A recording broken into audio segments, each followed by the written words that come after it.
His chair scraped loudly across the polished restaurant floor just as she glanced toward the exit with pleading eyes. Everyone else probably thought she was simply uncomfortable. I saw something different. I saw someone silently begging for an escape. I stood, walked over with a calm smile, and said, "Emily. I can't believe it's really you."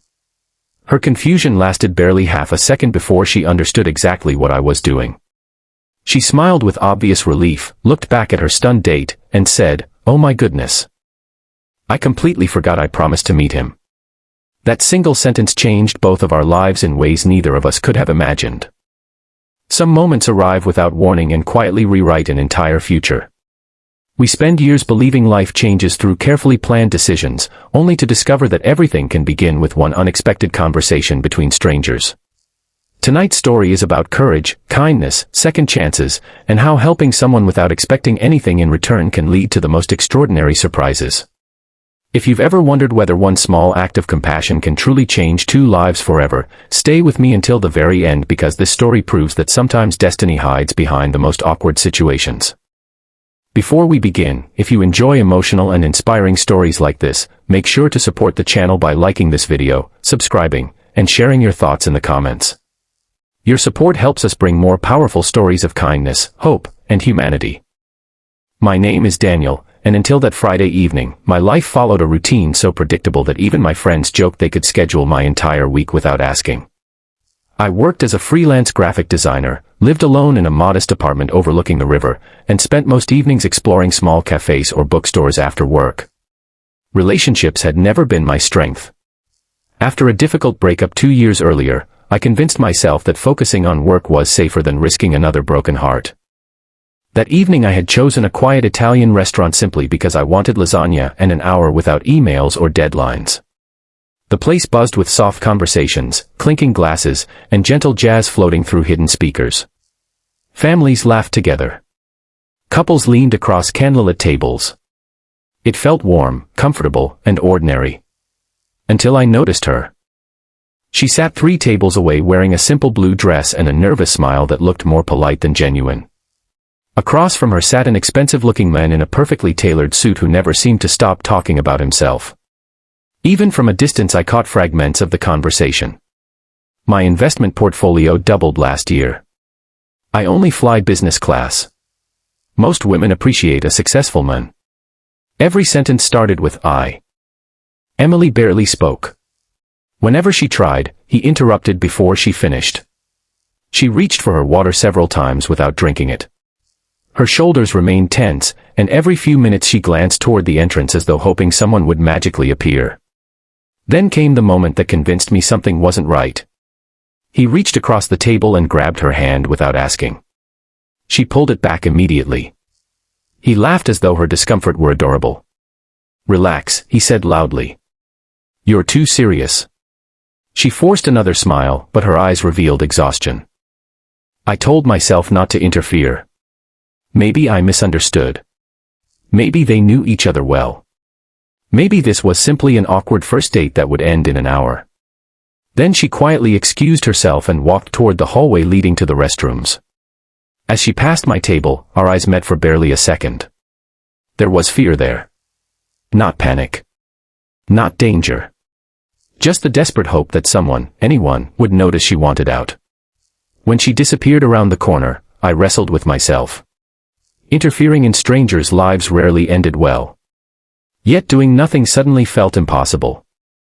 A minute later she returned, walking slower than before, clearly gathering the courage to sit back down. Instead, I stood. "Emily." I called naturally. She stopped. "I've been looking everywhere for you." For one terrifying second I thought I'd made a terrible mistake. Then she understood. "Oh. Daniel," she answered with surprising confidence. "Wow. I didn't expect to see you here." I walked over smiling. "We're already late," I said gently. Her date frowned. "You know this guy?" Emily looked at him before answering. "I'm so sorry. I completely forgot I promised to help my friend tonight." His expression darkened instantly. "You said you had no plans afterward." "I remembered just now." He scoffed. Seriously? You're leaving because of him? She hesitated. I stepped forward calmly. I apologize for interrupting your evening, but she's right. We really should go. For several uncomfortable seconds nobody moved. Finally Emily picked up her purse. I'm sorry. Take care. The man muttered something under his breath, threw several bills onto the table, and stormed toward the exit without another word. Only after the restaurant door slammed shut did Emily release a long, shaky breath. You have no idea what you just did, she whispered. I hope I didn't make things worse. She laughed weakly. You rescued me. Outside, cool evening air replaced the tension we'd left behind. I'm Daniel. I know, she smiled. Well, now I do. I'm Emily. We both laughed. I should probably buy you dinner, she said. I think you technically escaped dinner. She grinned for the first time, and suddenly she looked completely different, lighter, brighter, almost relieved to remember how smiling actually felt. Instead of going home, we walked toward a nearby food truck selling tacos. They're better than that restaurant anyway, I joked.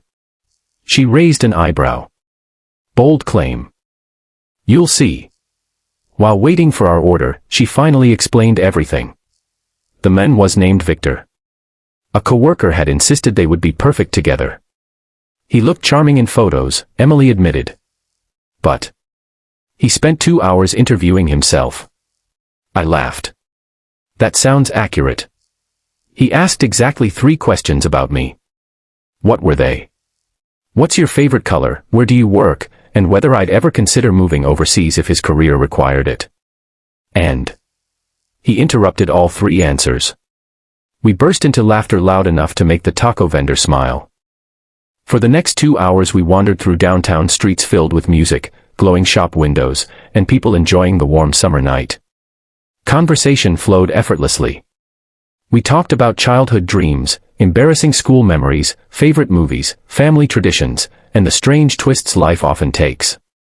There wasn't a single awkward silence. At one point we stopped beside the river where city lights shimmered across the water. Emily leaned against the railing. You know what's funny? What? This morning I almost canceled that date. Why didn't you? My sister said I needed to stop hiding from life. And now? She smiled thoughtfully. I think she was right, just not for the reason she expected. I looked across the river, unaware that the night still held one astonishing surprise waiting just around the corner.